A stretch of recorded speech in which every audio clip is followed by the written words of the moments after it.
All right, we love binary search trees. They're a great way to store data that has some order. We can use them like maps and store keys as well as values. Search for the key, give back the value. But sometimes we are tired of something that's in there, alas. And so we want to remove some nodes. We noticed, or at least we talked about last time, that there are three kind of cases. You want to remove a leaf, which is kind of very easy, luckily. Luckily for us. Oh, this is a new bug in PowerPoint. It updated and it never does the pen correctly the first time. You want to remove a leaf, it's very easy. Just tell the parent to forget about it, delete the node, add null places that it should be. A one child case is not too hard either. It's just like, I want to get rid of this thing. Just gonna whoop, bring it there. That's fine. That needs to happen, and then also the parent needs to be set properly. So it's not horrible because there's just one child and everything else gets to be the same, even if there's a bunch of children right here. And then the two children case, like you want to delete the root. That was the disgusting one. That's why we had to learn about predecessor and successor. You could use either one because either one will work. You can either go left and right forever or right and left forever. But the goal is to swap. You find, let's say, the predecessor of this one, it was 4, we swapped the things, and then now we put the bad thing right there and we can delete that. It's an easier case. That was the trick. All right, so I'm going to spell that out today, but that was the preface to everything. So here, let us get to each of the cases now in detail. All right, so you will be coding this up eventually, so I'm going to give it to you in Word form. Of course, it should be in your book somewhere as well, but here's my pretty drawings today. So, all right, let's say we would like to get rid of a leaf. Let's say like this is the node I want to get rid of. I've searched for it. I have a pointer to it. It's called N. All right, that's the node I don't like anymore. I want to get rid of it. I search for it. It's there. All right. You can always find the parent because we have parent pointers. So that's not a problem. We don't have to like remember who was above us. Sometimes when you're making a tree, you don't have parent pointers, so you do have to do that kind of thing of like remembering where you came from. But we're good for now. So N is that node right there. That's the one we would like to get rid of. Okay. And so to spell out the process is just like, all right, this is a leaf. It has no children. We are good to delete this node. The only thing that like the tree depends on is that pointer to it, right? That pointer to it from its parent. Everything else is fine. So it's just like this little arrow. As far as the rest of the tree is concerned, we want to get rid of that. Okay. So yeah, you want to make the parent. The parent has a left and potentially a right. You would like to make the parent, this is the parent, and call it parent or something. Figure out who the parent is. An arrow parent will work. Well, you got to tell the parent to forget about that node, which also involves figuring out which side of that parent was this node, because this node could have had another node over here, right? The parent could have had a right child as well. Is the one you're trying to delete the left child or the right child? It's very important, right? So you better do some equality checks on pointers. That's what needs to happen there, right? Figure out, is the address of the left child of the parent equal to N, or is the address of the right child of the parent equal to N? That's the only way you know which one it is, right?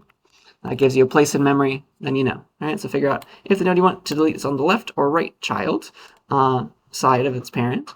And then once you figure that out, now you know, okay, it was on the left. I can say parent left then is null. Not parent right is null, because there could have been something there, right? You had to figure out which one. Parent left equals null. Then you're good to say delete N off of the heap. Yeah, because it was probably made on the heap. So that's the setup and the order. Yeah, just you have the parent. You can go to the parent from N arrow parent, figure out which side it's on, set that side to null, and then you're good to get rid of your node. So that's probably the easiest case. You've got a leaf, you want to get rid of it. Are there any questions about this case? You kind of see how the code would be laid out. It would have to be an if-else to figure out which side you're on, but after that, it's pretty much symmetric.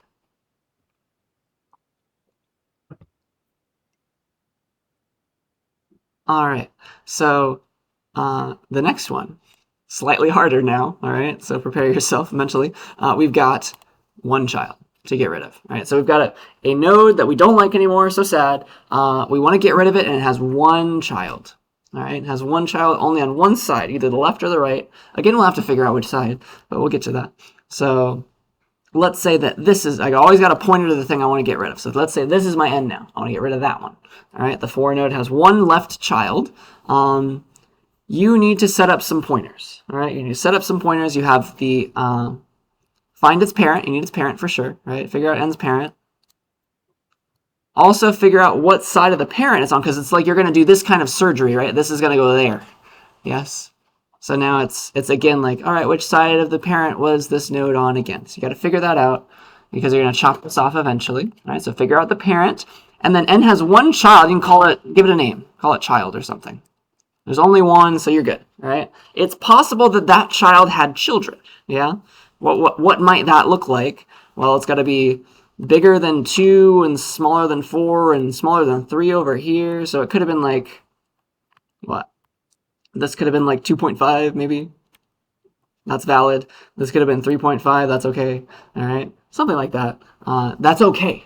I just want to tell you this, it could be very deep at that node. As long as it's the one child of this one, it's still fine. It's still going to be okay what we're about to do. All right. So your goal is now, all right, you know who the parent is. You know which side of the parent your node was on. It was on the right side. You'll have to do that check again. All right. Because it's that node we want to get rid of eventually. Right. So what you're going to do then is you're going to move that whole subtree. It could be a very long thing over to that particular side of the parent, right? Because this node n is about to go away, so it was the right child of the parent. So the right child of the parent is going to get replaced with the child, the one and only child of our n node, okay? That is what you do.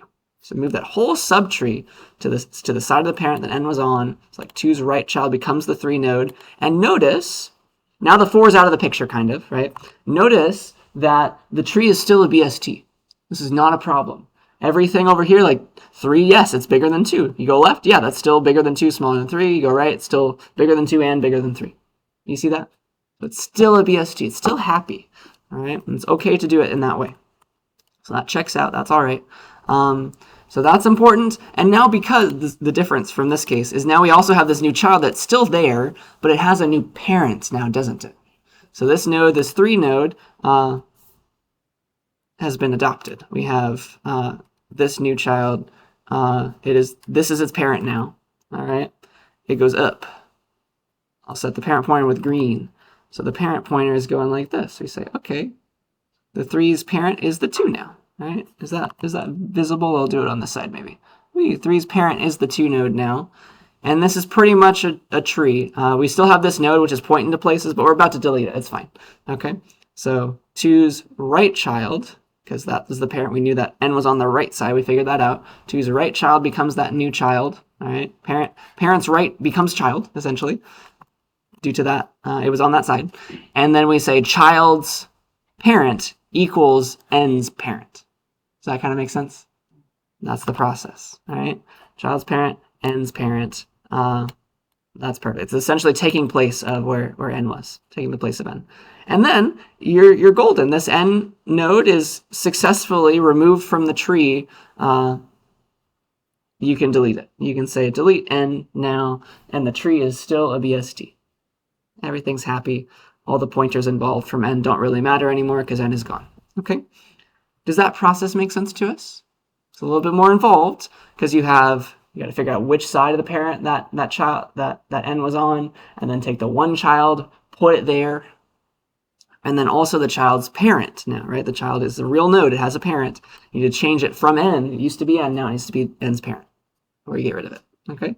So yeah, that's the process. I hope you see kind of the order involved there, and you're good to go. So that's the one child case. So we've got a leaf case and a one child case. Those make enough sense in our minds right now?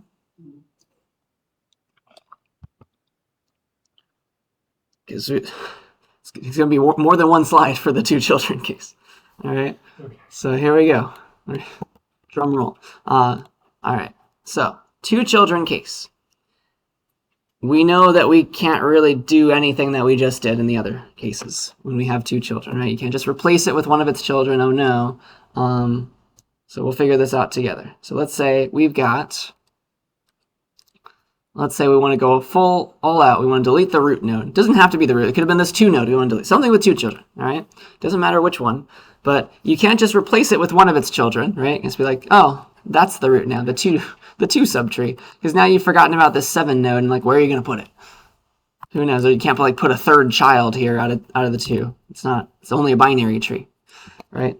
So that's a thing. So let's figure this out. So The secret is, like we were saying, you can either use the predecessor or the successor here. All right. I guess in my example now I'm going to say successor. I used predecessor in this drawing before. I'm going to use successor now because I'm going to ask you to implement the predecessor for your lab. All right. So that's the one. I'll talk about successor here. So you can, you're going to do a swapping. All right. So first of all, you can get either the predecessor or the successor of this node, and it's below you in the tree. That's the first key fact. Your predecessor or your successor, if you have two children, is somewhere below you in the tree. It's not one of your parents. So for example, the predecessor of n, go left and right forever, is 4. That's below you in the tree. All right. That's the next thing smaller than 5. And then likewise, the successor of n is you can just go right and go left forever as long as you can. You can't go in anymore. So the successor is going to be the 7. It's below us in the tree somewhere. Right? So that's our successor. Successor. And that's our predecessor. You could use either one.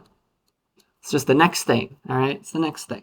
So it's always there. And notice that no matter which one you use, the predecessor or the successor, because of the loop that got you to it, right? The predecessor was the minimum thing, or sorry, excuse me, the maximum thing in the left subtree. The maximum smallest thing to the left of you. So we have this one, all right? Go left and go right forever. It's the maximum thing to the left of you in your smaller subtree. Notice that you went left and right forever. We can't go right anymore. So we, at least for the predecessor, do not have a right child. Because if there was one, that would have been the predecessor. Yeah, that's important to notice. So at least we have at most one child for the predecessor, and it's symmetric for the successor, right? The successor is the minimum thing in the right subtree where things are bigger. So you go right and then left forever. So at a minimum, you do not have a left child of the successor, right? Because if there was one, that would have been a better successor. Yes. So that's what we're saying here. So at a minimum, you have 0 children. At a maximum, you have 1 child for the successor or the predecessor. Does that make sense to us? Like you're either in this case or this case.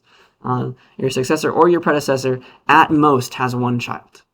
Or it's a leaf. Successor happens to be a leaf.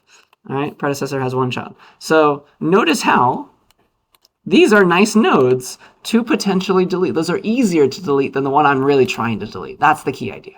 Okay, if you can like turn it into a problem where you delete your successor or your predecessor, you know that it's one of our 2 easier cases. So that's the trick. You want to try to turn it into that. All right. So what we're gonna do is this predecessor or this successor could go here. It's allowed to because it's just the next smaller thing or the next bigger thing. It's not going to ruin the binary search tree property, is it? So it's fine to go and replace n, and that's the trick. All right, so here's what we do. We're going to swap this node. We're going to keep this node, actually. We're going to keep it in the tree because it's so hard to delete. We're not going to get rid of it, actually. So we're going to keep it there. We're going to swap the values with either the successor or the predecessor. And let's do the successor for this example. So I'm going to swap everything that was in this end node with the successor node.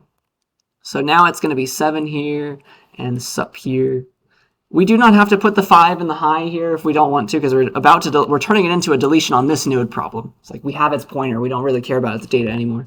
But if you want to think of it that way, like you can think of it as a swap. You're putting the 5 in the high here instead, which messes up the tree slightly, but you're about to delete this node. It's okay. All right, that's the trick. So that's what we're going to do. And so now the tree is happy, like the 7 is here, it's allowed to go there, it's still a binary search tree. The node you did not want to delete has now been, all of its data at least, has been moved to here. And this is a node that I can get rid of quite easily. It's one of the easier cases. So I can ask myself to get rid of it. So swap the value with the successor or the predecessor, and then you can just call delete on the successor's node pointer. That is you. You are delete right now. You are remove. You just call yourself again.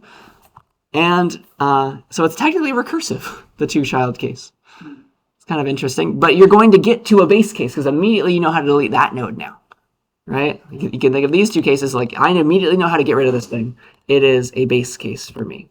So it'll turn into that, and it'll eventually delete that one, and everyone is happy. So you're calling remove at least just once from inside remove if it's the 2 children case. Does that make sense? That's a long, drawn-out process. But I hope you kind of see it. That's the reason we talked about predecessor and the successor, because that's going to give you something that could also go in that place. It's not too big, not too small. It's just the next one over is allowed. It's not going to ruin the tree. Not going to ruin the binary search tree property. Because I might as well draw it for you if you had used predecessor, just showing you that it would have worked just the same. Let's say that, again, we want to delete this end node. We know that we also have this predecessor here. It's my predecessor. If I want to use this one, again, you can play the same game. You're like, all right, swap. The 4 and the A can go here. And you don't really have to think of this as a swap down here, but because you're about to delete it, but you can put the 5 and the high here. That's fine. All right. This is okay. This 4, forgetting about this node for a second, it's fine, right? The tree is still happy. Predecessor or the successor can go right there where n went. It's okay. So we can do that. And then we can say, all right, do the swapping. Now this is the node I don't like, right? It's got the value I don't care about. So then I can call delete on this one, call remove on myself here, which is, now it's the one child case. And so it's going to turn into this game where it's like, oh, do that and not that. And then just remember to set the parent pointers, etc. We can get rid of that node. So either way, you turn in, even you use the predecessor or the successor, you end up turning a 2 children case into either a 1 child case or a leaf removal case. All right. So you're going to call yourself once to delete the easier thing to delete. Okay. Any questions about that? You see the process there?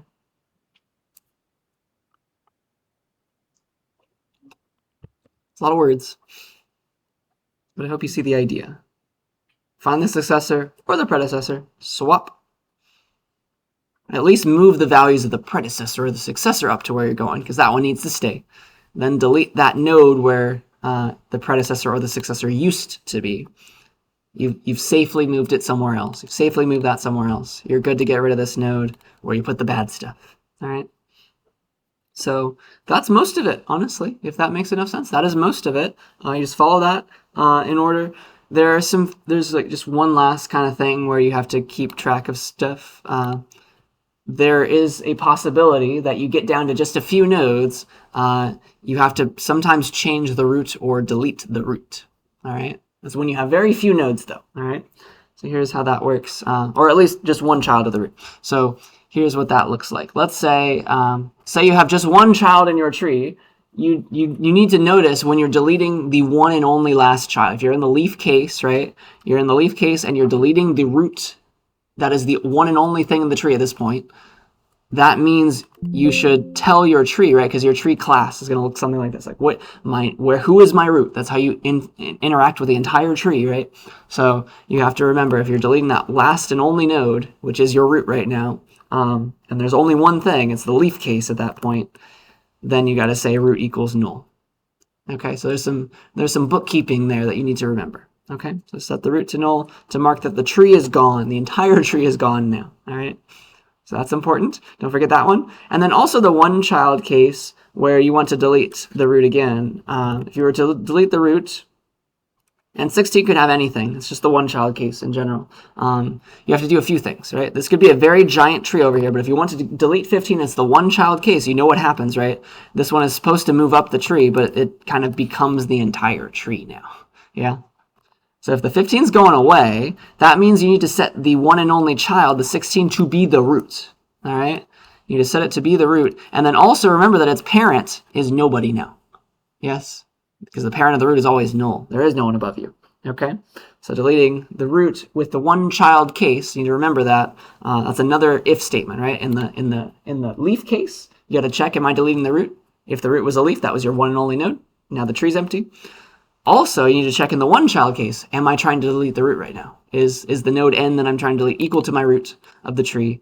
If so, now that one child becomes the root as well. All right, the one child becomes the root, special case. All right, and the parent of that one child is now nobody, because it is the root. It is the great-great-grand parent of everybody. All right. So yeah, those are the special cases where you have to worry about changing your root member variable, because that is how you represent your tree. That may change for certain kinds of deletions, right? But a lot of the time you'll be deleting things that aren't the root, but you do need to watch out for this, okay? Questions about this idea? So you got to tack that on, right? If statements in this case and this case for, hey, is this the root right now?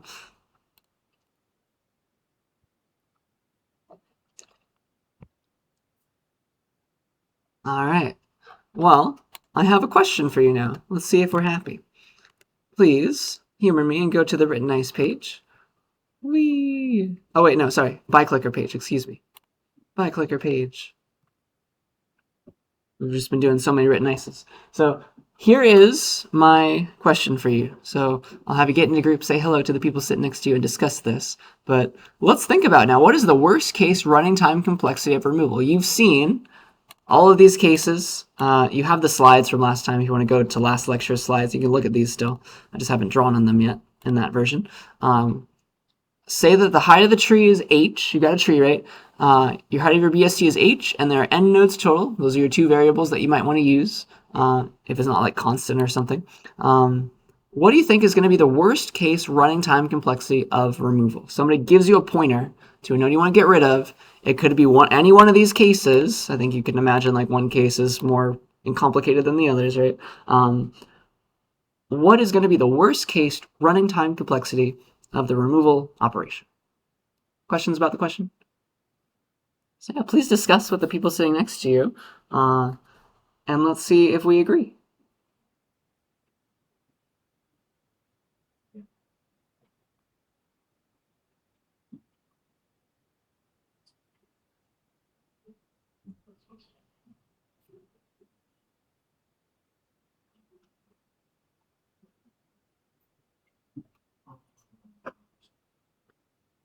You may need to go back to the slides from last time to see those. I can't like give you screenshots of everything.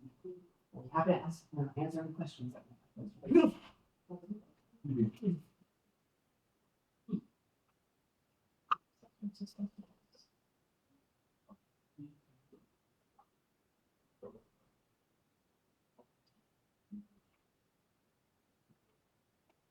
How much work do you have to do at that node you're trying to get rid of? In the worst case.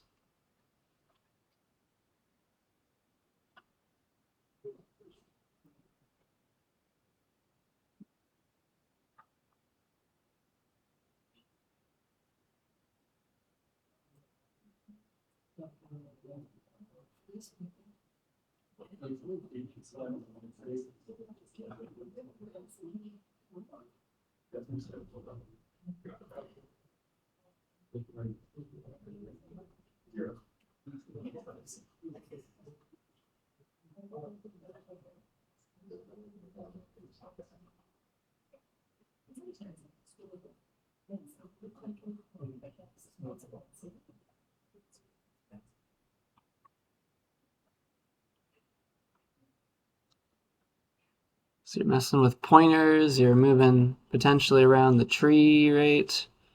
How much work? What do you have to do with that node?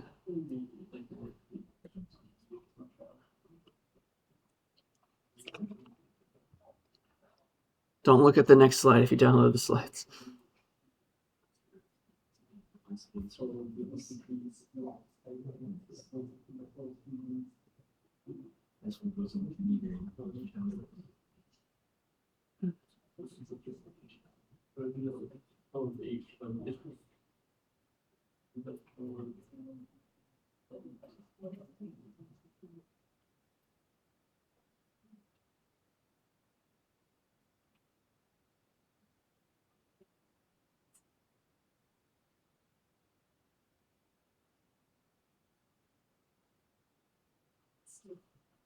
I'll give you another 30 seconds. That's what's on my timer to get something in.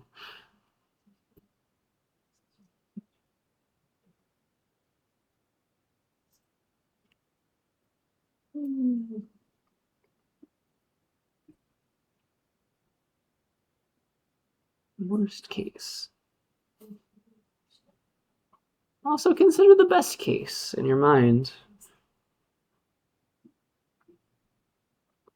What are our options?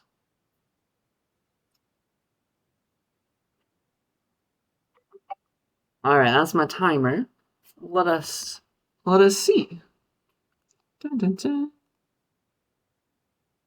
We believe it to be B with a large majority, potentially C. So yeah, let's take a look here. Nice, thank you for that.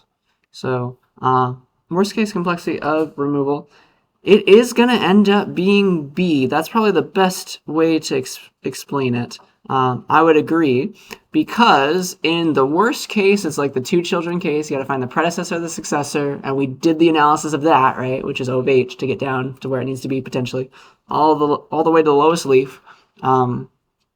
That's height down the tree. Then you do some swapping and some pointer manipulation. That's all constant, isn't it? It really is all constant. One of those other two cases. It's not a huge deal. So it's really the predecessor or the successor that's going to end up being the bottleneck. You're going to move all the way down that tree, one side or the other, depending on which, if you use predecessor or successor. I think that C is technically still correct. I think that O of H is a better variable to use than N, because it kind of describes the tree better and like what's really happening better. But technically, if you want to get technical, I could see it being O of N as well, because remember that technically correct, also correct, because remember that if you have a disgusting tree, N is equal to about H, right? H minus 1 or something, or the other way around, sorry. H minus 1, H equals N minus 1, yeah, something like that, for very bad trees.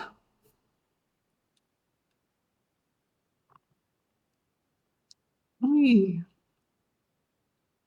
like you're trying to delete this one. Like you have one node here to make it the two children case, and like here's the rest of it. Disgusting. Da da da. You get the idea, yeah? Something like that. You gotta go way down, which is about n nodes anyway. Okay, that's the trick. Does that make sense to us?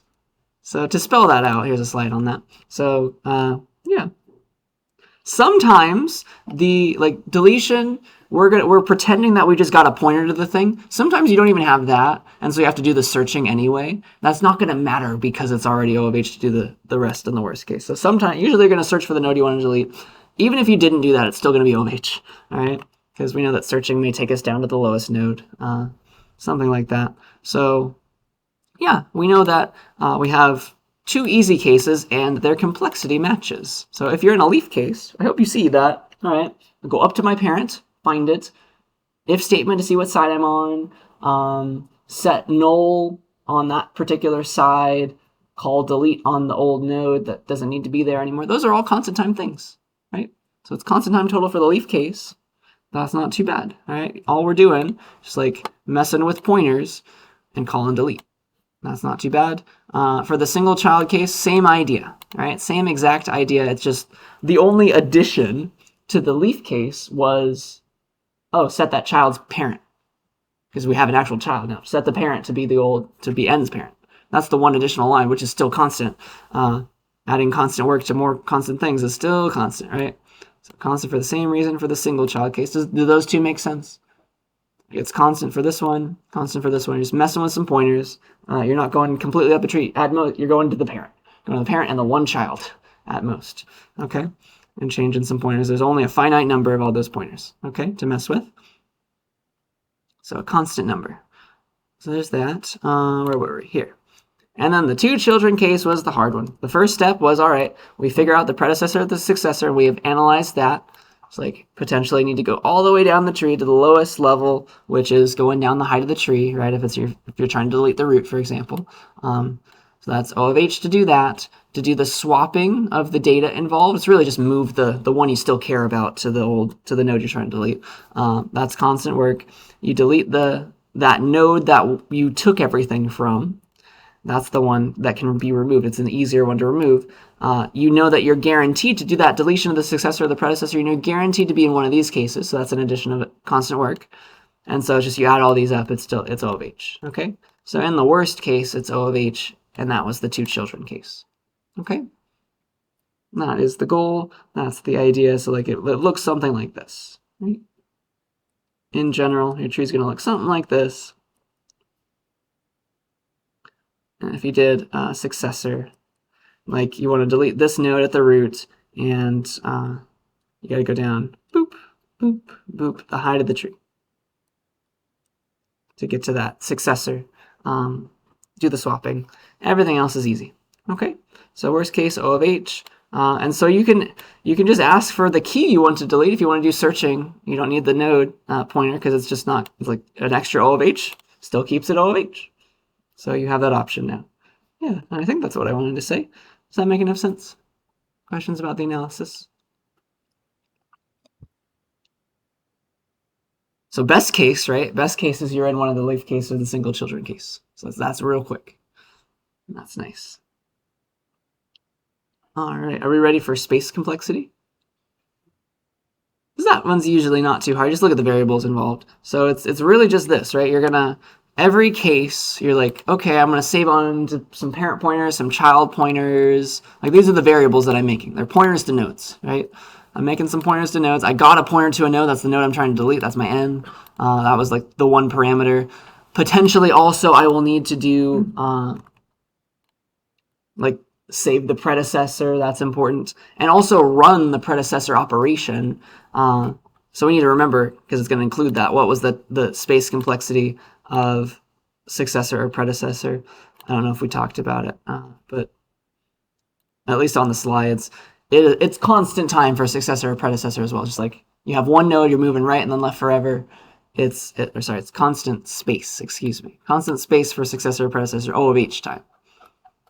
So you may need to do that. Yeah, and so space complexity becomes just like, all right, every call, we're saving just a couple pointers or like integers if we're doing a swap, right? Or we're swapping over numbers, concrete values, if it's just, that's the data in the tree.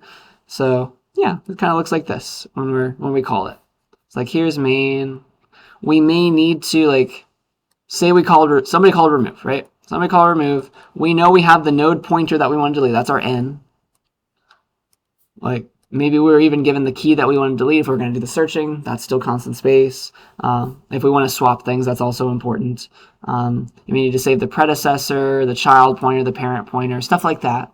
So that's all just a constant number of bytes of data. Does that make sense? Per call to remove.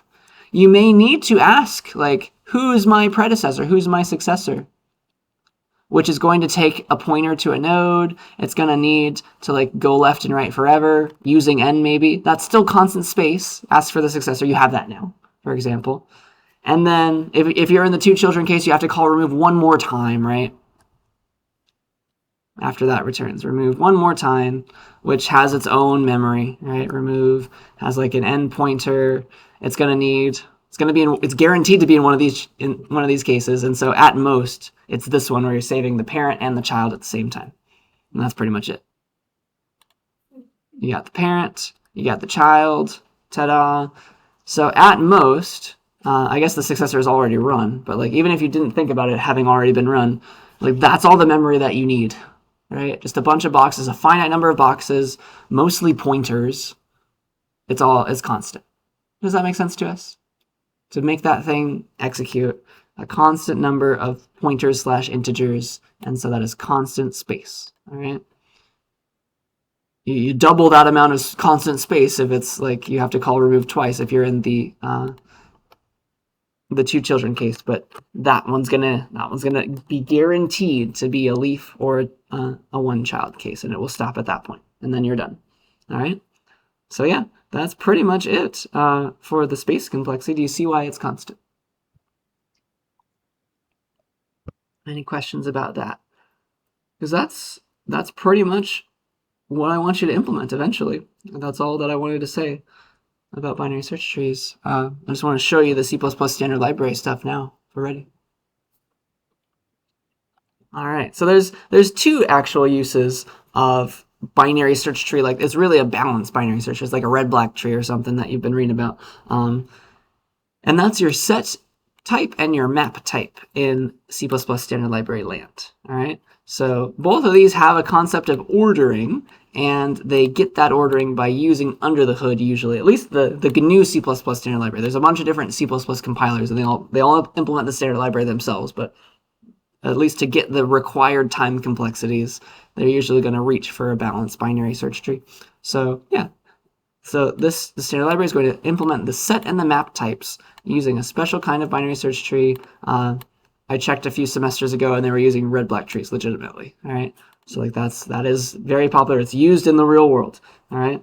So that you will not be forced to implement in this class. I'll be asking, or a future professor at like a 4-year college when you take an algorithms class, an upper division one. That's usually where you're like, all right, let's implement red-black trees and analyze it. Stuff like that. But at least I'm forcing you to read about it. So you'll have seen it once. Remember me when you get there. All right. So yeah, let's talk about both of these. Let's talk about set and map. Which one do I want to do? I guess I eventually have a pre-made example that we'll get to. But let's look at what a set is. It's here. So a set, kind of the difference is a set is a BST where there's only keys, and a map is a BST where there's keys and values. Keys mapped to values. But a set's simple. It's just like you put stuff into a set. It takes one type. I don't want to say there's like an insert method where you put stuff. You say set.insert some things. This is not very useful to me. Constructor maybe? Where's like a good example? None of these are very good. Yeah, let's just do insert. Here's kind of the setup. Like I would like to make a set of integers. And so you can add a bunch of integers into that set, and you can check and see if the thing was there or not. That's pretty much what it means. All right. So a set is just it's like a little bag that you can hold onto stuff with, and you don't really remember the order in which you put stuff into it. It's just like, all right, I want to put I don't know, a 42 into my set, I want to put a 12 into my set, and I want to put a 55 into my set. I want to remember that I have those numbers there. Usually duplicates are not going to matter. It's just like, is it there or is it not there? So very similar to, again, a hash table where you don't like have a corresponding value. It's just like, was it there or was it not there? So that's how a set kind of works. It's like, was it there, was it not there? It's going to store it secretly as a balanced binary search tree, so it's going to eventually make that 42 the root. It's going to eventually look like that after you've inserted everything, most likely. Yeah, it's just implemented as a BST where there's nothing but keys. The keys are the values. You can think of it that way. So it's just like a little cloud. It turns into a balanced binary search tree of all the things that you've inserted. That's the main operation. Insert and then check if it's there or not. Like, hey, set is 42 in you, and it will respond yes. Hey, set is 43 in you, it will respond no. Hey, set, give me all the elements I've inserted in order. Because it's a BST, you can do an in-order traversal. That's part of the library. All right, so that's a thing. So I think that is what I want to say, and so I'll just give you some silly examples. I've made a pre-made example that involves Pokemon. So that will be my silly example for the day. All right, so I'll talk about sets. And there's iterators on sets, and you'll see that we get stuff in order. So let me copy that in because it was a lot of typing. I don't want to do it again. 41, this was 19. Boop. So this is from the Standard Template Library, STL, that's what that stands for. That's the C++ Standard Library where you use templated stuff. So here's what it means to be a Pokemon, all right? So hopefully you know at least a little bit about Pokemon. Like Pokemon Go was popular a few years ago, right? Maybe it still is. So every Pokemon has a number, like they're ordered, and they all have names, and then like there's a type, there's like a primary type involved, like Pikachu is an electric type Pokemon, for example, all right? And so if I'm going to insert a new kind of type, I want to make a set of Pokemon, then, because secretly it's going to be using binary search trees, it's got to know, like, is this new Pokemon going to be the left, and go down the left subtree or the right subtree? You have to order your Pokemon. You have to give meaning to, like, what does it mean for one Pokemon to come before another? Because you've just made this type. C++ has no clue how to order Pokemon objects. So I need to tell it. So I can give it an operator less than, like, you give me 2 Pokemon, I'll tell you which one's smaller. So I'll give back true if A is smaller than B, and let's just order them based on their numbers. That is a good ordering, I think. So that's that one. And yeah. Let me comment out some of these. Like, here's map examples as well. We're going to get to that, but not right now. Whee! Let's talk about set stuff first. So here's kind of how it looks. All right, so I can make now a set of Pokemon. I'm allowed to do that because I've given it a means of ordering those Pokemon. So I can make a BST. So now I can say this. If I did not have this function, this operator, it would not compile. Whee. It's like, oh, it just says the less than operation. If you scrolled up and it was like, I know, it's telling me all the ways that it knows how to compare things with the less than operation, and Pokemon is not one of them. It's like, all right, here you go. And so at least it compiles. And let's walk through. So you have, you can insert stuff into your set. So here I'm inserting this Pokemon, just like I'm going in order, number, name, type. So Charmander, Bulbasaur is Pokemon number 1. Squirtle is Pokemon number 7. And then the way to ask if something is in your set, that's because you usually care about that. Like, was it there, was it not there? The way to ask that is to use the count method, which is a little silly because there's only one. It's only ever going to be 1 or 0. It's counting how many of these Pokemon are in my set right now. It's only ever going to be 1 or 0 because there's no duplicates for a set. It's just trying to, they've used that word a lot. They've used this operation called count in a bunch of different places where sometimes there are more than one. So it's just like, we're using that. You could also use find, which gives back an iterator. But was it not the end or something? But .count will give back either for us, for sets, 1 or 0, which can then be easily translated into true or false. You can use it in an if statement, quite simply. So that's nice. So you'll say, like, count all the squirrels. It'll either give back 1 or 0. Like, 1 or 0. So that one's going to give back true, yes, 1. And then this one, Pikachu, was not in our set, so it's going to give back 0. Okay. So that's what we'll see first. Oops, so there's my 1 and my 0. And then iterators on sets, because it's a BST, they're going to go in order traversal order. So that's quite nice. So there's a begin and end, just like everything else. Begin and end. It gives you back, it's just going to go through the set in order because we know that there's order. Containers sorting criterion. Beautiful. Cool. And so, as you would imagine, start at a begin. The type that you get back when it's begin, it's a set of Pokemon : iterator. That's the full type. You could have said auto or something for it to guess it for you, but that's the full one. And then IT, it's like a pointer to the thing it's looking at right now. And because it's a pointer to a Pokemon, you can do the dot number, the dot name, or the dot type. If you want to do it all at once, use the arrow, right? That's how you think of it. So that's that one. And yeah, you can go through all of your Pokemon. You're going to get them out in order, and we order them based on their number. So you see 1, 4, then 7, all right? And also this syntax is the same, right, as this one. This code, this range-based for loop, it works for a bunch of different containers. It's going to turn into a use of iterators. As long as there's a dot begin and end, like this code right here at the top turns into an iterator where it turns like P is star IT or something for each round. It goes through all the Pokemon in container order. So for us, it's sorted order by number. And it's just like for every Pokemon P, Pokemon reference P in our Pokemon card set, I'll put those things. Like P gets a chance at being all of the Pokemon in our little set. So this is probably easier conceptually, but it's translated under the hood when it compiles into this exact code. Same code, secretly. Okay? So yeah, I think that's what I wanted to say about sets. We got iterators. Boop. Because there's order, because it's a BST under the hood, it's balanced, but it's still a BST. You can iterate in order, and you can also go through a range of things. If you use .find instead of .count, .find gives you back an iterator to something potentially in the middle of your tree, and if you plus that iterator will go to the next one and the next one and the next one in your sorted order. Does that make sense? That's kind of cool. So .find gives you back an iterator. That works for a bunch of different types as well. But this one is kind of neat. All right. So then you can advance it to get to like the end thing. So that's a way to output a range of things. Like, all right, I care about this starting value and this ending value. Go and find those things for me. Okay. Go in between. So those are sets and their iterators. Are we ready for maps? I guess we kind of understand them already. We've used them, but at least we get to explain them fully now. Because a map is the same idea.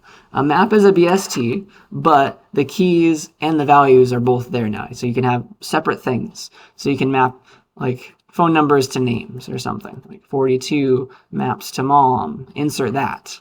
I don't know. 12 now maps to hide. Instead of just like 42, 12, and 55, you can have those as keys still, but you have a corresponding value per key. Still is going to turn into a BST ordered by the keys, like mom, so this is hi, this is mom, like here's exclamation point, so in order traversal we'll say hi mom, something like that. So that's kind of how it works. It's just the same, exactly the same, but now when you search, you get there's a concept of like a .at. Go to this key, search for the key, give back the corresponding value, because it's a two-step process now.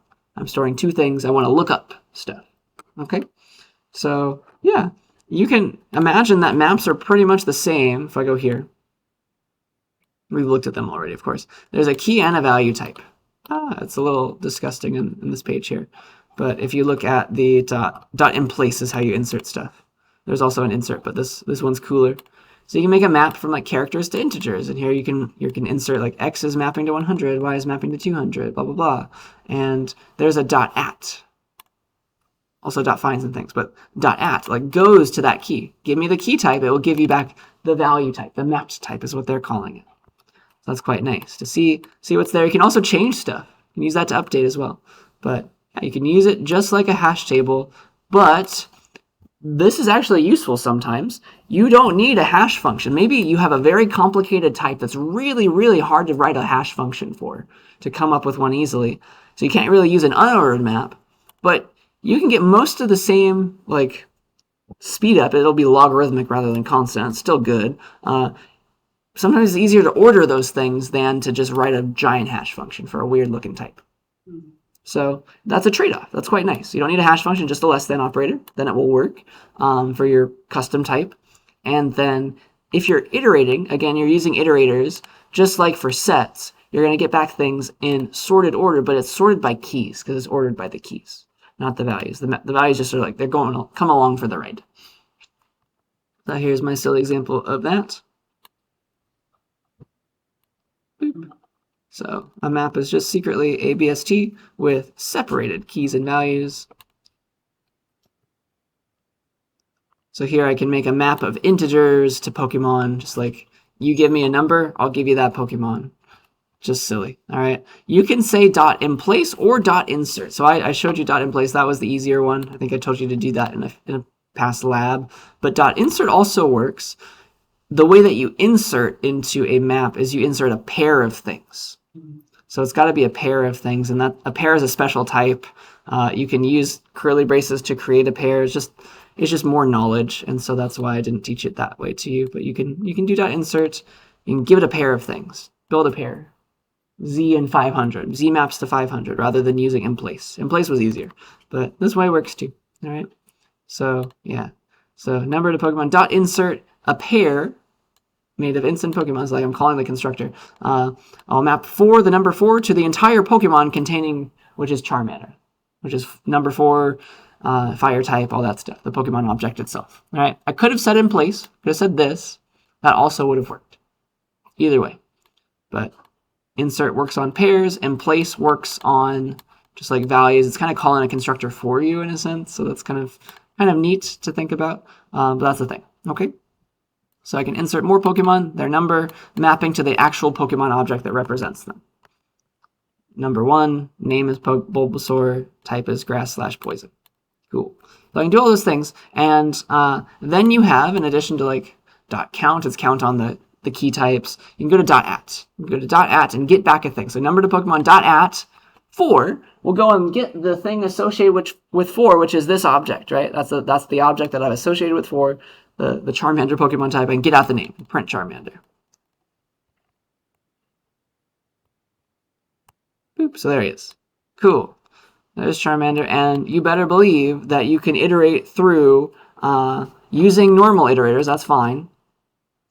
But you're going to get back the things in increasing key order. Let's see. Yeah, so when you iterate, you're going to get 2 things back. Excuse me. So you're going to get a pair back, a pair of things back. Is this shown to us here? So yeah, you can do the normal iterator, like begin and end. Like you get your iterator IT first and second. First is the key type, second is the mapped type.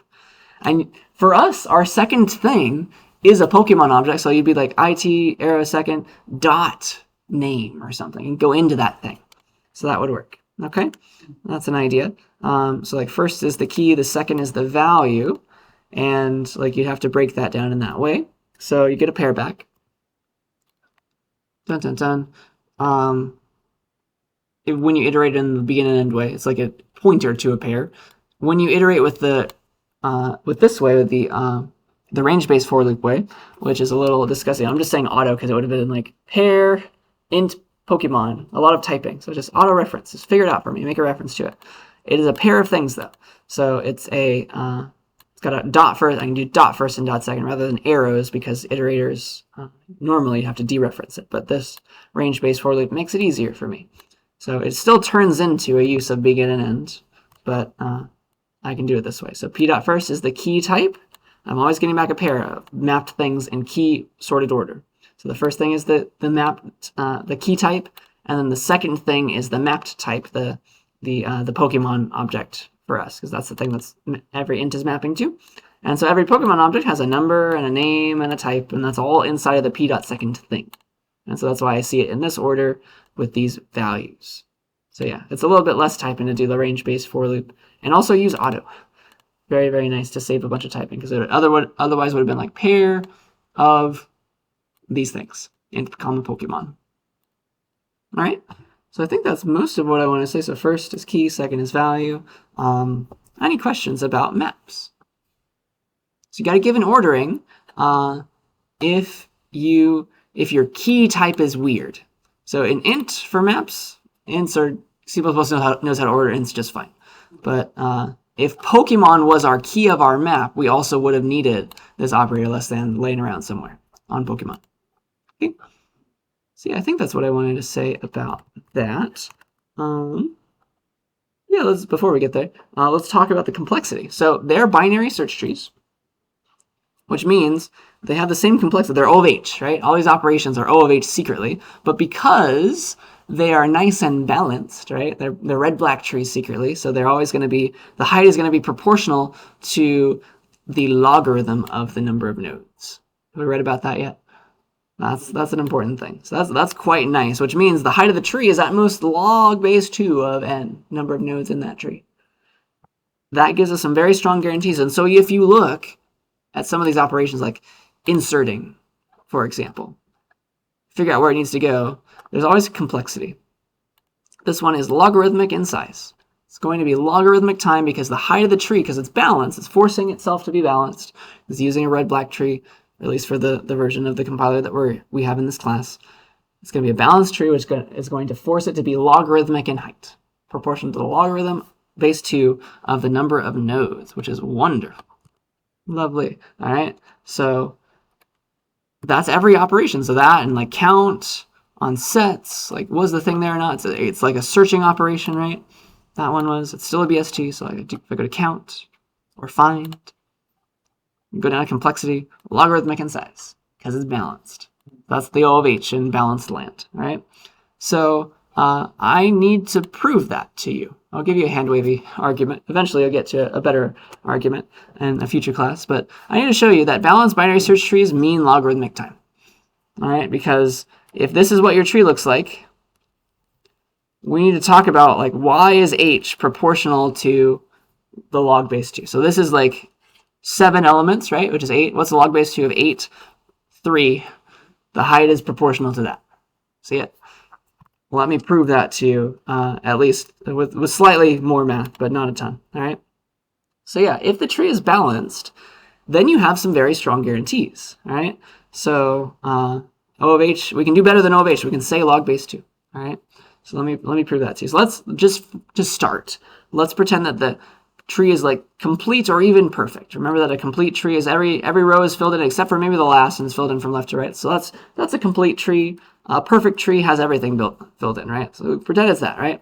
Pretend it looks like that and not like this, because it would have been balanced. Here's an example of a very unbalanced tree, something like this. This is disgusting. A red-black tree would never let that happen. So even worse, that one. We don't have that one, okay? Pretend we have this one. We have some very strong guarantees about our height if our tree looks like this. All right, I'm going to try to show you that the height of the tree is proportional to the log base 2 of n, and that is the tightest bound we could possibly do. The height of the tree is big theta of log base 2 of n. I'm going to bound it. I'm going to sandwich it, all right, with the proper constants according to the definition of big theta if we go back to it, all right? So the way that big theta works, remember, is it's big O plus big omega. So it's both an upper bound and a lower bound at the same time. Log base 2 of n with appropriate constants sandwiches the height of the tree if it's balanced. That's what I'm going to try to show you right now. Okay? So that just means like you can't do any worse or better. Like that is it. That is the bound. That is what you should be using. Okay? So one of the bounds is easy. One way is easy. All right? So I want you to try, if you can, to do the upper bound proof, because say that you've got a complete tree. Like that's, say you got a complete tree. When the tree is complete, it's not quite, it could be perfect or not quite, right? It looks like this, or maybe some of these are deleted. So at most it has like 7 nodes, right? If the height of the tree is 2, all right? If the height of the tree is 2, let's do some numbers here. Boop. Something like this. If you've got 7 nodes and the height of the tree is 2, that's like a concrete case here. Do you see how 2 to the h, that's 4 in this case, is always going to be less than or equal to n. If it was complete, maybe this one's filled in if the height's 2, it would have at most 4 nodes. See how that's always a thing? Less than or equal to the h is always less than or equal to n when it's complete. Okay? Can you use that just for this kind of tree, for example? Can you start here and show this? Show that log base 2 of n is an upper bound for the height of the tree. H is big O of log base 2 of n. You want to show that it's an upper bound, right? Big O means that it's an upper bound. And this is our fact. Can you start here and get this? All right? That's what we want to show right now. Like we want to show this essentially. Here's the graph of h, I don't know, as it gets bigger. Log base 2 of n is an upper bound for it. Like that's what we're about to do, all right? Can you start here and end here? See if you can mess with this equation a little bit, this inequality, to get the fact that log base 2 of n is an upper bound. All right, and I'll show that to you. Take a couple minutes to, you can break out, you don't have to write this down anymore, it's going to involve some math, but like break out paint or a piece of paper, talk to the people sitting next to you. I'll give you a 2-minute head start to try to turn that inequality into something that could show you that log base 2 of n is an upper bound for h.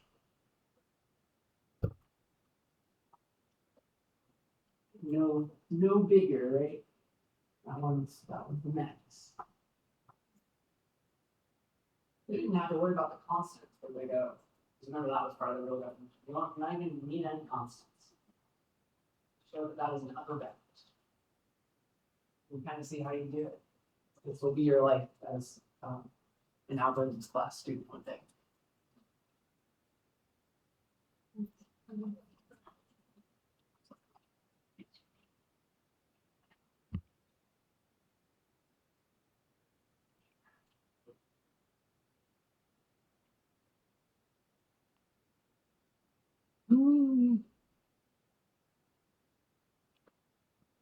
Give me another minute head start or something.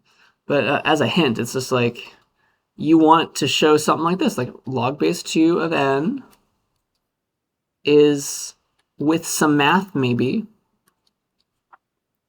it bounds h above, right? Something like that. That's what you're looking for. That kind of makes sense. That's what you would need to show that it's an upper bound.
All right, my timer is about to go off.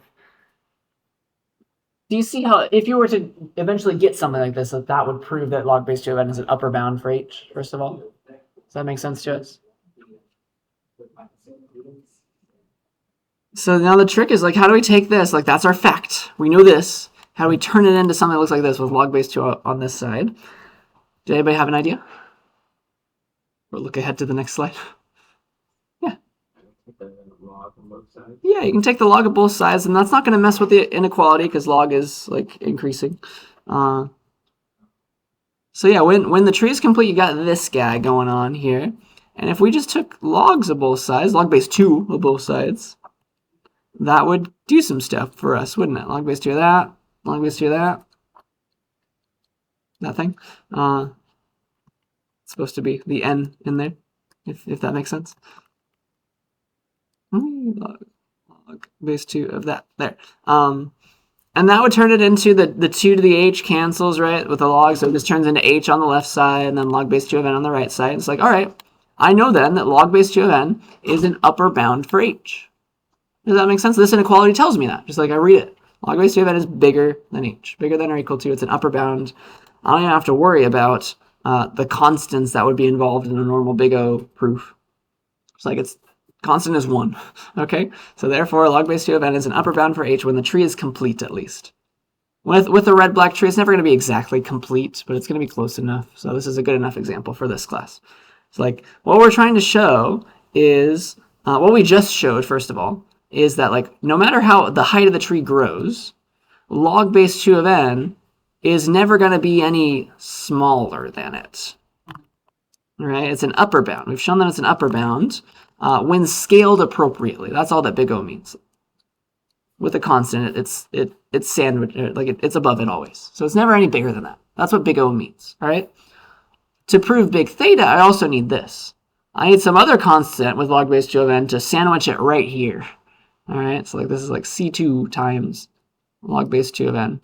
If I had that, then I would know that log base 2 of n bounds h above and below, and that is the tightest bound. Does that make sense where I'm going with that? So this way was the big O way. This is the upper bound. Not horrible. We need to do the lower bound now, and I'm going to do that with you. So it's this one's weirder. Again, if it's complete, it's more complicated when the tree's not complete, but you can have something like this involved still. So okay, so when the tree is complete, what our goal is, right? To show that it's a lower bound, like this means that log base 2 of n was an upper bound. If I want lower bound, I don't need to switch all these, right? I need to show that it's with some appropriate constant, potentially, that I can have something like this. I'm not going to test you on trying to find this one day.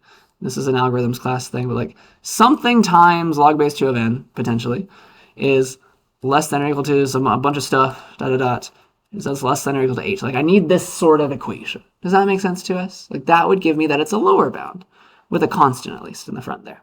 Okay, so yeah. So let's start with another equation now. This is also a true fact. All right.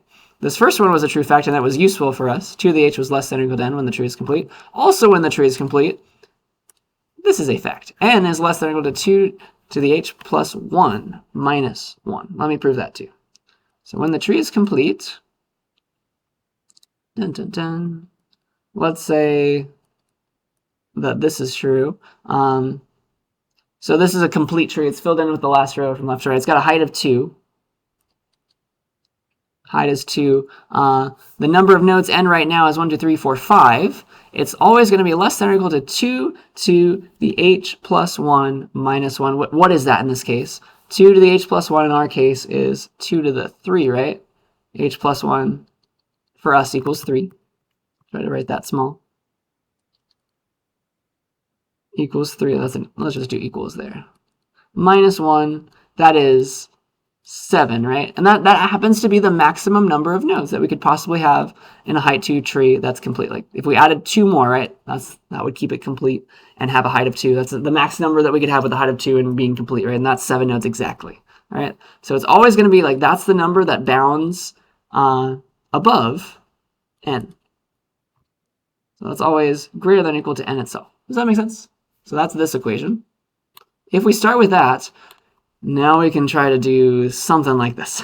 All right, so okay, n plus 1, then we bring the 1 over the other side. Boop, add the 1.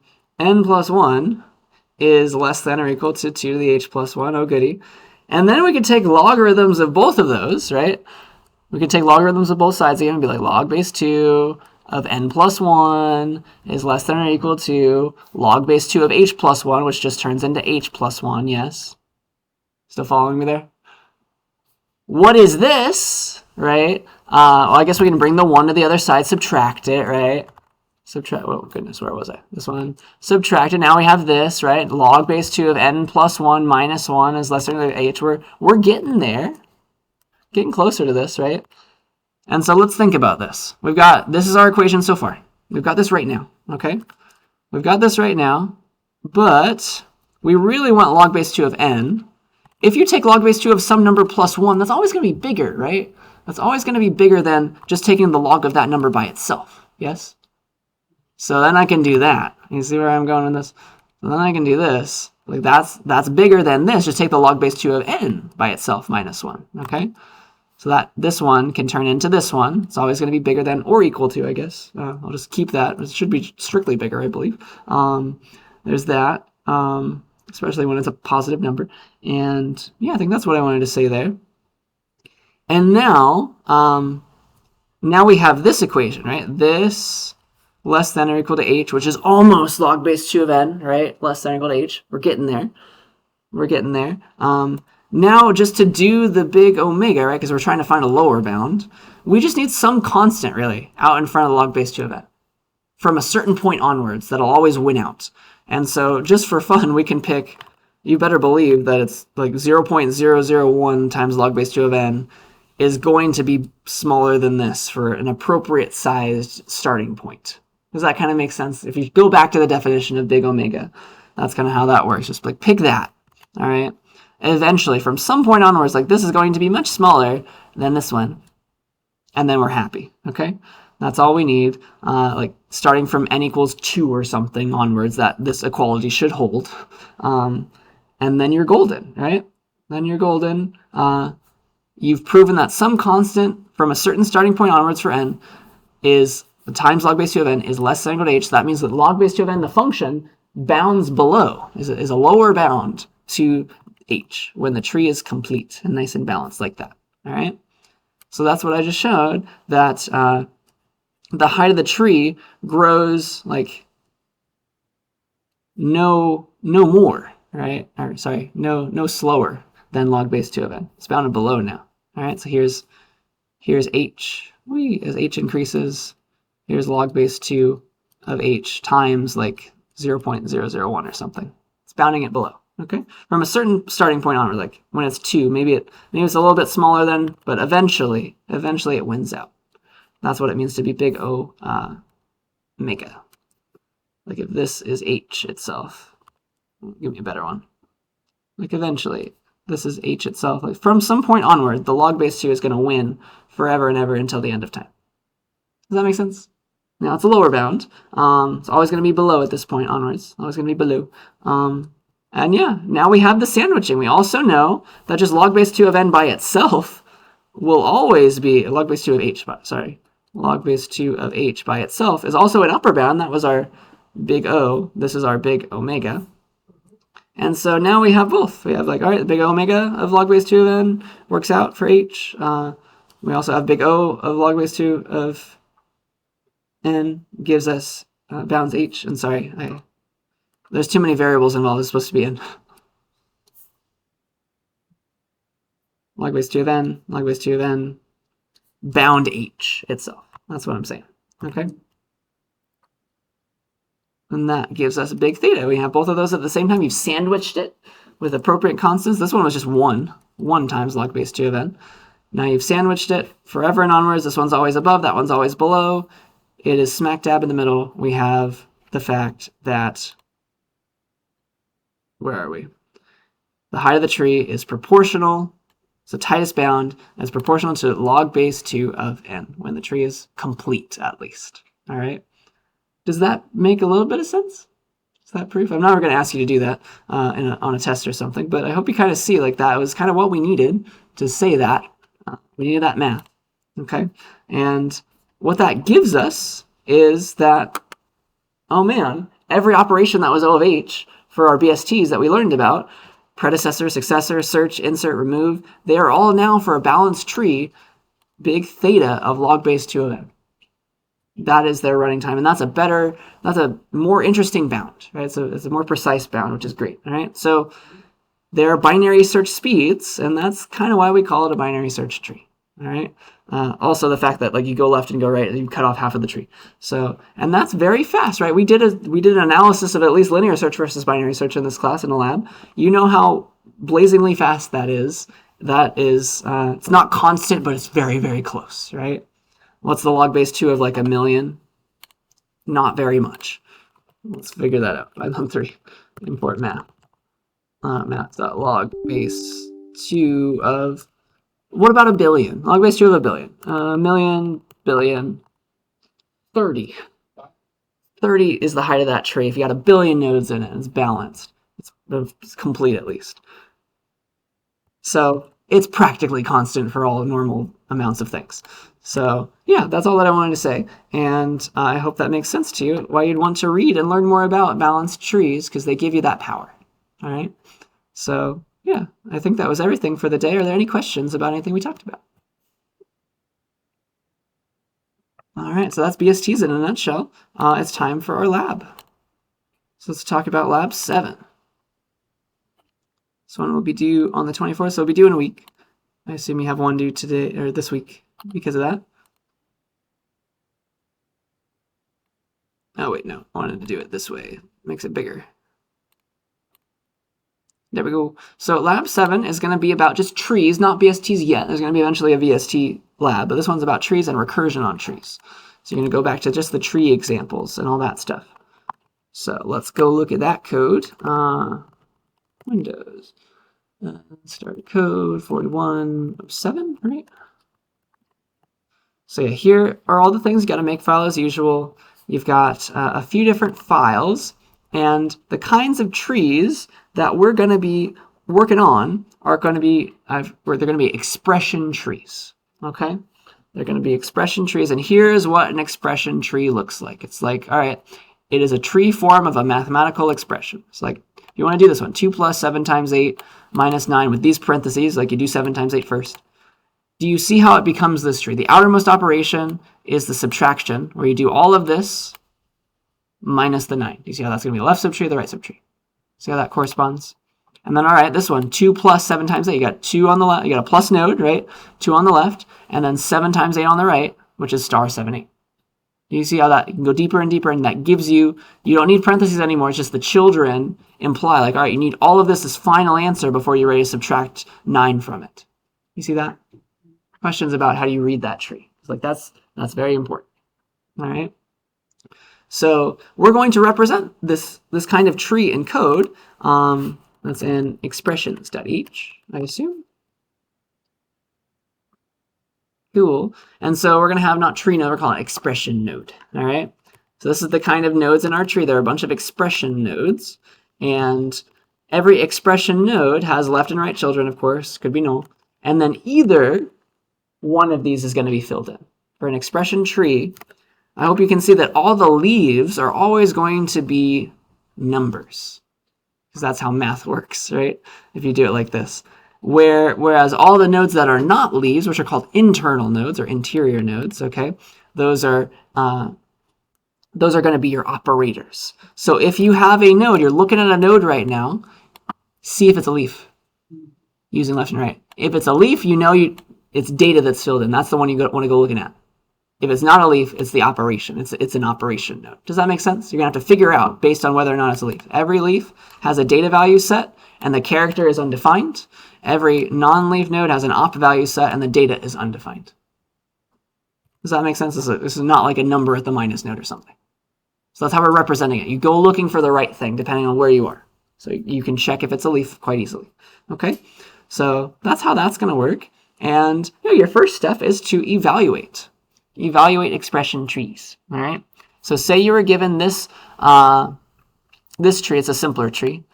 I've tried to draw pictures for you for how to do this, but your job is to implement all of these functions in the CPP file. I've given you some hints, but like given a tree, which you're passing as the root of the whole thing, right? The root of the tree, evaluate it. We're going to do integer arithmetic to give back the answer of what this tree represented as an expression, right? And then we're going to do pre-order, post-order, in-order, and a breadth-first traversal as well. This is going to be the non-recursive one. And then we're going to do a height, and then we're going to do a reverse. And I'll show you what that means. Reverse could maybe be called mirror. You got competing ideas. So at least for the evaluation one, you can go back to the last set of slides as well. So I tried to give you a slide on that just to prepare you.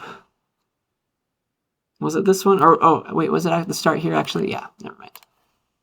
This first slide, you can come back to this. So same idea, right? I gave this kind of answer to you already. It's like, this is your tree. You're given the root of this tree, right? It's this node. It's the plus. You need to first recursively evaluate your left and right subtrees. You can do that, right? We know what it's called now. It's going to be called evaluate. You call evaluate on the left and the right of you. You get answers back. And then you just need to combine them using your operation. Does that make sense for the recursive case? That's how that works. So stare at this slide some more. For the base case, you're at a leaf always, and it's just a number. Just like that is, it's like the expression was 3 by itself. Just return the 3. Okay, so that's how that's going to look. And base case, recursive case, here's the same idea, right? So given an expression tree, recursively evaluate it to compute an answer. So recursively go down the left side and the right side, get the answers because they're guaranteed to give you back an int. You're doing all this in expressions at CPP. So here you go. Go down root left and root right, evaluate, right? Get these answers back as ints. That's what you're getting. And then your job is to combine those answers using your own node's operator, right? Because you know that if you have actual children, there must be 2 children because these are all plus, minus, times, and divider binary operations. And you are then an operator because you're not a leaf, okay? So notice who you are. Look at the character. Like, it's a plus character. So I'm going to add these 2 things. Does that make sense? How you think about that? You just let the recursion handle the rest. As long as you build it up properly, it really will get down to the leaf cases and work out. So like the node by itself, that's the leaf case. It's just 4. Just give that data back. So that's going to return 9 at the end there, right? And the base case is leaves. It's not empty trees, it's leaves. So every leaf is just a single number. That number is the answer. If that was your expression, 4. What's the answer of 4? 4. Yeah. So that's the idea there. Any questions about that? Do you kind of see it? It's going to be recursive. You're going to have to wrap your mind around that, but just believe in the recursive call on both sides of the tree. Understand that it's giving you back the evaluation of those 2 things, those smaller sub-expressions, and then you want to combine them back. All right? Combine them back using your operation. So it's going to be a bunch of, like, look at your root arrow op. If there is, if it's there, right? If it's not a leaf case, recursive case. Okay, there's that one. And then I want you to do some traversals. These are the recursive traversals: the pre-order, the post-order, the in-order. Though in-order is going to look, I guess in-order is kind of cool because it'll turn it into like an expression without parentheses, though. So here's what it looks like. It's going to be the same, except instead of printing to C out, what we're going to do is we're going to give back a string representation of this tree traversed in that order. Okay? So that's what I want. So implement pre-order traversal, outputting a string, returning a string. Returning a string. That's what I mean by outputting. For each node, your string contains the data or the op, and I want you to put spaces in between every node. So for example, let's do an in-order traversal example. The rest are going to be very similar. Just like when do you call things? When do you do things? Your final answer is going to be that thing on the right. But if you're doing an in-order traversal, it's always left, root, right? So recursively, you're going to do the in-order traversal of your left subtree and your right subtree, and those are giving back strings, right? You get to assume that you get back 2 plus 3 the string with the correct spacing, 2 plus 3 the string on this one, and the string just 4 on the right. All right, in your recursive case. And the in-order traversal is left, root, right. So you're going to add that string with some spaces and a plus, and that string. You see it? That's your result string. You're not outputting anything. You're returning the string. Returning the string for somebody else to check in my test cases.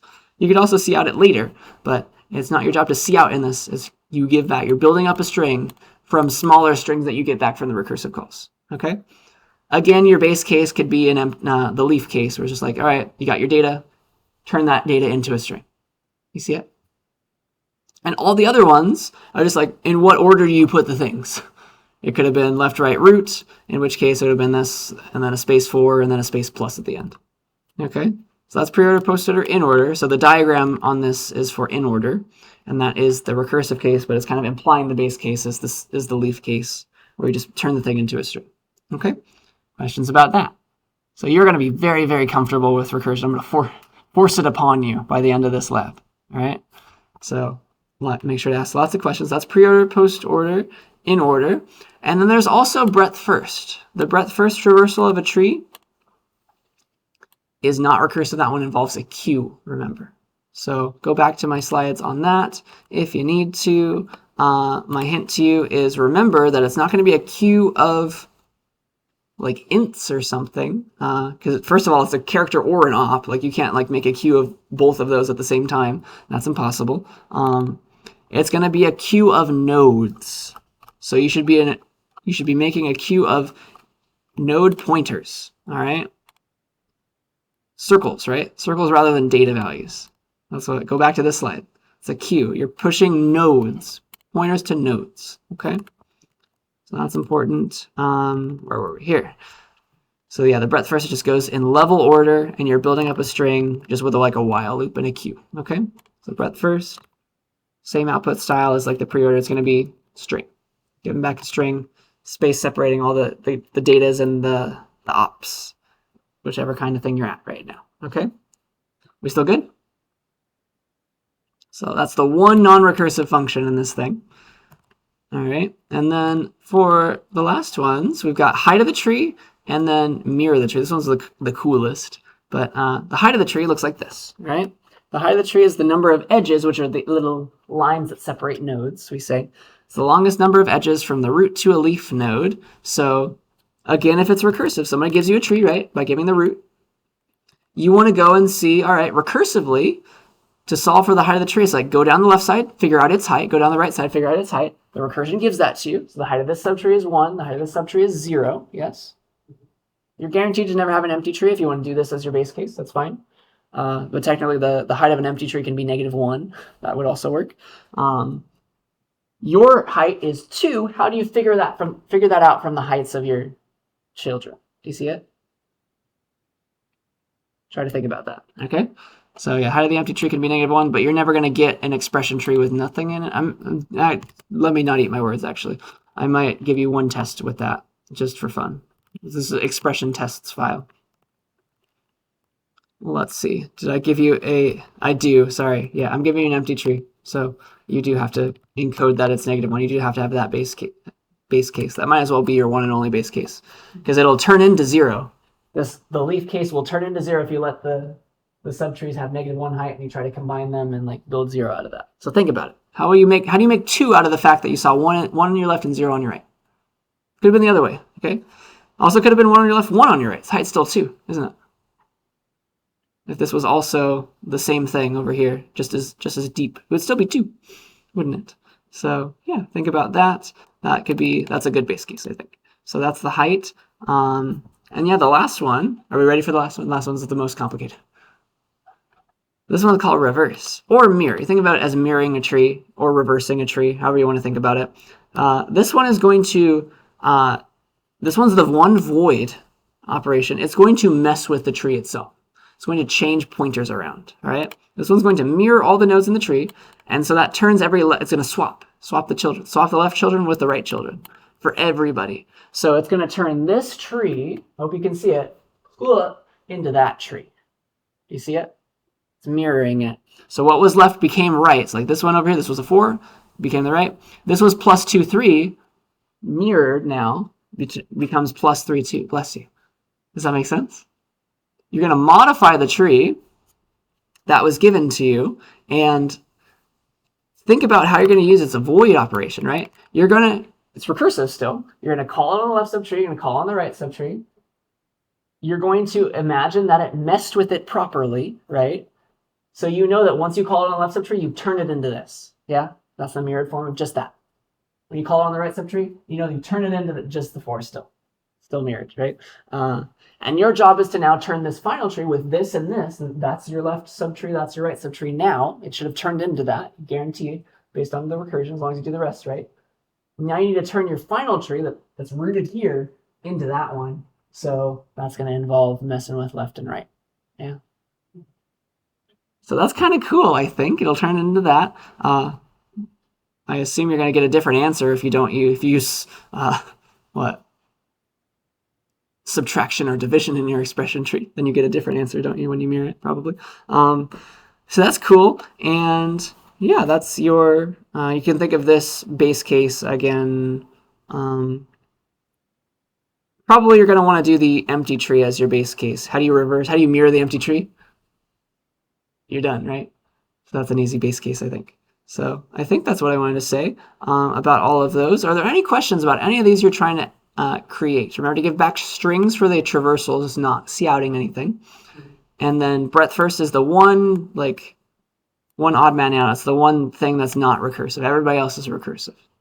You'd be hard pressed to do it non-recursively for most of these. Okay, so yeah, that's what I wanted to say about that. So that's all done in expressions.cpp, and I've given you a bunch of tests, and expressions tests.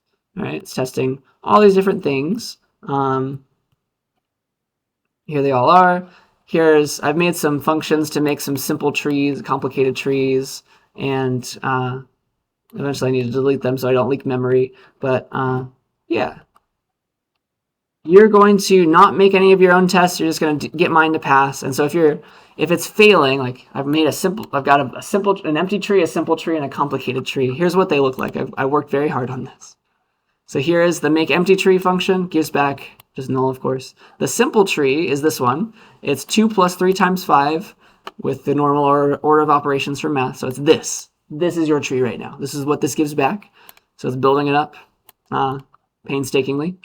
And then the complicated tree is this one. All right. And I've done my best to draw a picture of that. All right. That is your complicated tree. You can put this into Python or C++ to figure out what the answer should be for the evaluation. But that's what the tree looks like. And I'm going to be asking you to do stuff with it. Okay? So that's me building it, and giving it back, and using it on the tests. So for example, for like the post-order traversal or the in-order traversal, like these are the strings that you're giving back. That's what I'm testing against. Okay? That's what I want. So yeah, just get my test to pass. You compile with the make files. It's going to be make, just say make by itself if you want. And it's make expressions tests if you want to spell it out. So yeah, I think that's all I want to say. Because you're not writing any tests, the only thing that you're messing with is the CPP file, all of those recursive functions, and the breadth first traversal function. And yeah, that's the only thing you'll be turning in. So definitely start early. Recursion is hard to wrap your mind around, but once it clicks, it clicks. And it's mostly you're good for life at that point. That's what I want. So any questions about Lab 7? All right, so I think that's all that I wanted to say for the day. So please do attendance. I forgot to stop that, so I'll give you another minute to do that if you've forgotten. And the rest of the time is all yours.